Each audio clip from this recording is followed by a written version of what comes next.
Now, as you look at example 2, the first instinct that I have when I look at example 2 is it feels like it doesn't quite belong in this section because they're talking about domains.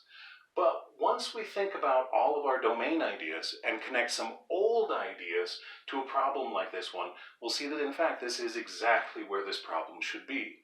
So, okay, if I'm looking at f of x equals the square root of x minus 1 over x plus 4, and I think about domain ideas, I remember that in the world of domain, I had to worry about square roots. And in particular, I could not take the square root of a negative number and stay within the real number system.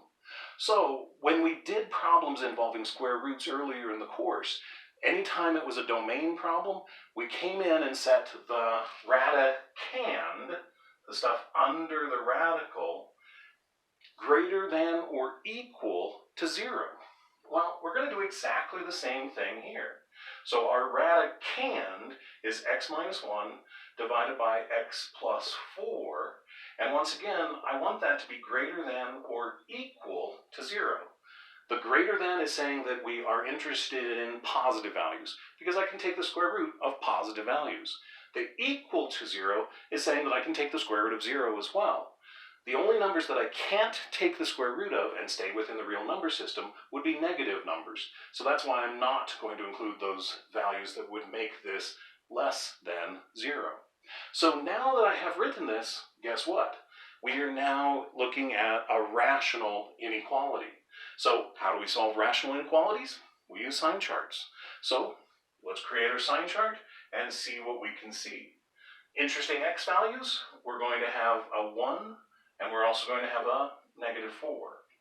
Let's pick x values that live in each one of these regions and then determine what's happening in terms of our expression. So, something to the left of negative 4. Let's choose negative 5. If I plug negative 5 into the numerator, we're going to have a negative numerator. Plug a negative 5 into the denominator, we're going to have a negative denominator. A negative divided by a negative is going to be a positive. Something between negative 4 and 1, well, 0 lives there. And again, if I have a choice, I'm always going to choose 0. It makes my life easy. So let's go ahead then and see what happens when we plug in 0. 0 minus 1, that's negative. 0 plus 4, that's positive. A negative divided by a positive is going to be a negative. And then something to the right of 1. Well, let's choose x equals 2. 2 minus 1 is positive. 2 plus 4 is positive. A positive divided by a positive is going to be a positive. So once again, we need to go back to the inequality and figure out which ones of these regions we're interested in.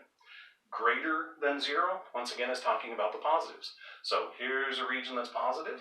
Negative, don't want that. Positive, that's good as well. And once again, because it's greater than or equal to, I can include any x value that makes a numerator 0. But no, I can't include those things that make the denominator 0. So let's see if we should include this negative 4. Negative 4 would make a denominator 0. I can't include him then. So we're going to have a parenthesis there.